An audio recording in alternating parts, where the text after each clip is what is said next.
Robert, simple question. Can anybody become rich?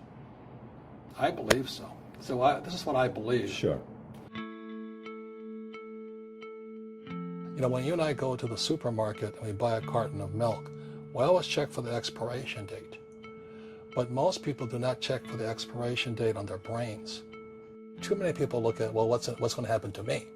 When you look at the big picture, you're also going to know that when something bad happens, something good's going to happen. But you got to prepare for whatever is coming. If you think the next 20 years will be like the last 20 years, you're going to get creamed. In every one of us is a poor person. There's still a poor person inside me. And I still go to the supermarket and say, oh, Crest is on sale or Colgate's on sale. There's also a middle class person. And the middle class person wants security. They want that steady paycheck. And there's a rich person. And they're all inside of us except that it's not taught. You're taught to go to school, get a job, and get a paycheck. You're not taught to how to get rich. If you read Rich Dad, Poor Dad, my rich dad refused to pay me. He said the paycheck was one of the most damaging things you could take in your life. He says the moment you take a paycheck, you're an employee. And that's the mindset.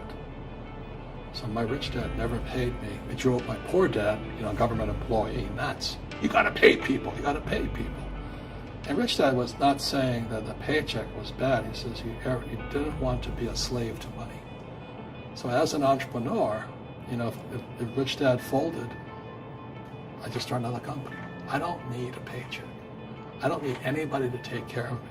If my government doesn't like me, I move to another country because they need entrepreneurs. So the entrepreneur is not so much the business. The entrepreneur is really the mindset and the skill sets and the different set of rules. You see, I don't operate, small business does not operate in the same rules as big business. Because everything in Second Chance is the opposite of what they teach you in school. You see that? So why do we keep going to school though, Robert? If that's it. So now let's do the alternative. Here's a devil's advocate question for you. So let's say if everything they teach you in school doesn't work, what if we get rid of school? Then what would happen? Would it be better if we had no educational system at all? No, I'm saying education is more important than before. It's just obsolete. There's Moore's Law which states information doubles every 18 months. In other words, everything's obsolete 18 months. So, and this is just a recent phenomenon. So when you come out of school, you're already obsolete. And that's why I'm the old guy, I meet my friends who went to Harvard. I went to Harvard. I said, yeah, that was how long, 50 years ago? We talked about earlier, when you go to the supermarket, you buy a carton of milk, the first thing you check for is the expiration date. If the expiration date, let's say it's March 1st and it's already July, you better not drink that milk. Sure. The same thing happens inside our brains, is when we have obsolete ideas, we get obsolete results. So what's happening for most people, the idea of going to school, getting a job, working hard, saving money, getting out of debt, buying your house because it's an asset, and investing for the long term, is obsolete. The world has changed. Entrepreneurs have one thing in common. They keep going.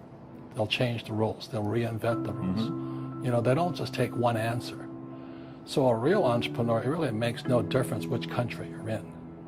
That's my belief. I love that. It's just a mindset. What could you say, if you could say one thing to somebody who's never been an entrepreneur and they're thinking about making the leap of faith into becoming an entrepreneur, what could you tell them? Well, I'll just tell them the same thing that happened to me. My last paycheck, I still remember it clearly. It was one of the worst and the best days of my life. And I was in Puerto Rico. I was working for Xerox, and my boss gave me my last, it wasn't a paycheck, it was a bonus check. I think it was about $30,000, taxable. That's the only problem with that. So I got this check and I went, holy mackerel. So I was excited, but I was also disturbed.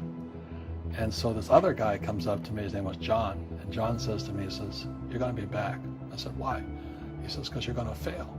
I looked at him and said, look, few expletive words, because that's what he did. He left Xerox, failed, and he came back. And I said, look, you failed and you came back, but I'm going to fail and I'm never coming back. And that's the attitude. Do you know what I mean? Absolutely. If you say, well, if I fail, I'll go back to mommy and daddy, then that's what you'll do. So if you fail, that's when I became an entrepreneur, because I had no money. I had no money for years. You know, I didn't have a paycheck.